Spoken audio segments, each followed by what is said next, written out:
So we are out and about again, and today, this morning, 8:15, we are taking the car for a service. And here we are. You might be able to see behind me Cayetano. So Cayetano is a huge complex next to Malaga Airport, which has Kia, it has Mercedes, it has Peugeot, it has all sorts. The Cayetano Retail Park it's called here. And I bought a vehicle here last year from Kia. I have to say they were very, very, very good. And I thought it'd be an experience I'd share, and it's something I talk about on the phone in discovery calls and to my clients as well. So, you know, about getting a second-hand car in Spain. So there's always the question: do I register a car? Do I bring a car? Do I buy a car? Now, last year we had an old family car, an old Mazda 3. It was a 2008. We'd had it for 5-6 years. It was, to be frank, getting knackered. It really was. We'd had it through the baby years, so you can imagine the interior. It was coming to the end of its. It's cost me €200 a month in maintenance, because every time I turned the key, a light seemed to come on somehow.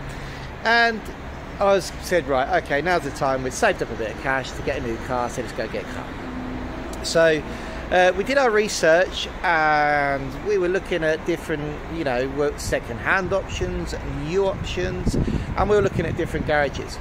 And we came to the conclusion that nearly new was the way forward. The reason was because the new prices of vehicles here, if you fancy a brand new vehicle, actually comparable with the rest of Europe and the UK. So if you want a new Kia, or you want a new BMW, or you want a new vehicle, if you look at how much they cost in wherever you're coming from, normally it's more or less the same here. But the difference in Spain is the depreciation curve. So the depreciation curve in Spain, like any other country, goes like that the moment you drive it off the forecourt. But in Spain, it levels out pretty quickly. You'll see the curve doesn't continue as fast as in other countries. And that is reflected in the price of the second-hand vehicles. Which means that if you go nearly new, then you take advantage of the initial depreciation, but then your vehicle will hold more value than if you had it in a different country. So we were doing our research, and we were looking around different garages, different private garages, and the first thing that came to light was that when we were looking in Malaga, places which weren't official, they call these casas oficiales, so official garages, yeah. The level of service was dreadful. I mean, you would think, you can imagine a family of like a father, a mother, blatantly in their maybe late 30s, early 40s, walking with 2 kids, reasonably dressed. You know, you think as a car salesman they should be walking out, well, not with 1 car, with 2. You know, that was an easy sell for me. You know, I just wanted a family SUV. That's what we needed.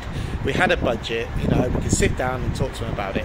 And you know, we went to 3 or 4 garages, including some of the more famous ones online. Didn't really approach us, weren't really approachable, and we weren't really happy, to be honest. Then I saw an advert for Kia, and I filled in an online form, and immediately they WhatsApped me. And I said, oh, this is good. Somebody's being proactive. And I said, look, this is what we're looking for. And they turned around and said, look, you've inquired about a car. I'm going to tell you the value of this vehicle now and how I ended up buying the one I've got. But we don't have it anymore. And we don't actually have anything in your budget or what you're looking for, but we're going to keep your details on record. So I said, okay then, let's keep my details on record, and that's cool. So anyway, we carried on driving around with the old car. It wasn't that desperate that we got rid of it, but we did fancy an upgrade after all these years. And eventually, you know, they WhatsApped me back and they said, Chris, do you want to come and have a look at a couple of cars? We've had one drive in here this afternoon. It's 3.5 years old, 1 owner, 30,000 kilometres on the clock, and we think it could interest you. So I was looking at a Sportage at the time, like a family sort of SUV type thing. I said, yeah, sure, I'll pop down. Okay, so we came down, we had a look at the car. The sales guys were good. They then obviously give you the sales spiel. You know, they took the family for a coffee and a milkshake, which was even better. They immediately gave me the keys to take it for a drive without even asking for my driving license, which was cool. And they definitely sold me. That goes without saying. So we walked away that evening. We sat down, did a bit more research, and I said, look, at the time the vehicle new would have been 24, 25 grand. it was 3 to 4 years old. They were asking 17 for it with 30,000 kilometres. It was immaculate.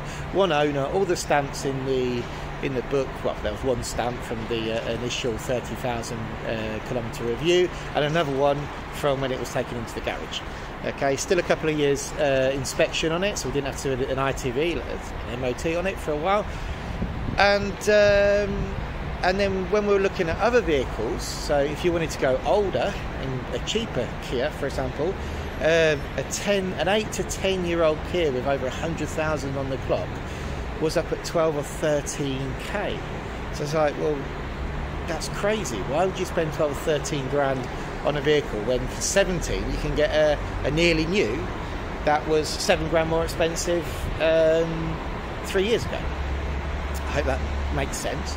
So yeah, so if you can catch the depreciation curve off the forecourt, a nearly new, under 50,000 kilometres, it really seems to be the best deal. And after that, the vehicle's depreciation seems to slow down.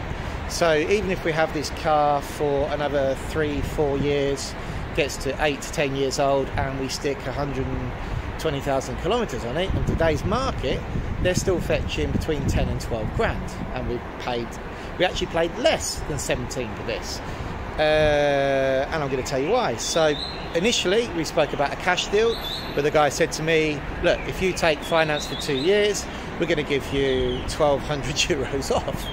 I said, hang a minute, let's do the calculation with the interest that you're going to charge me on the finance, though, because it's a minimum of 2 years. You have to take a bit of finance. You can take anything, so you can put a cash lump down as long as you take something on finance from them. So it could be anything. I think it was anything over 1,500. Then they would give you this deal. So I took minimum finance. They gave me the deal. We worked out the interest, and it still was in my favour. So they took that off the price. Then I said, what are we going to do about this old car? Now, the Mazda probably had a market value of, if it was cleaned inside and fixed, of around 2.5 grand, 2 grand, which is unbelievable for a 2008 Mazda, I know. But that's what it had. But it would have cost me 700-800 euros to get it all fixed up properly. Then I would have had to have validated it. Then we would have had to do the paperwork. These guys took it off my hand for 500 euros, did all the paperwork, never saw it again, and took that 500 euros off the price of the Kia that we bought. So we got that plus a discount for taking a little bit of finance off. So I think it was up around 15.5, 16k for the car, which was 3 years old, 30,000 on the clock. And I have to be honest, we've stuck 30,000 on it, and it hasn't skipped a beat, and it's here for its annual review, which the annual review comes at 30,000 kilometres after 2 years.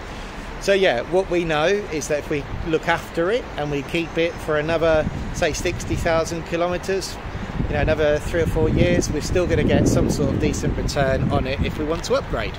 Whereas if we'd have gone straight in for a 8 to 10 year old car, you know, still over 10k here, then there's always, it's out of warranty as well, so always make sure you check the warranty, which is what you get with a nearly new.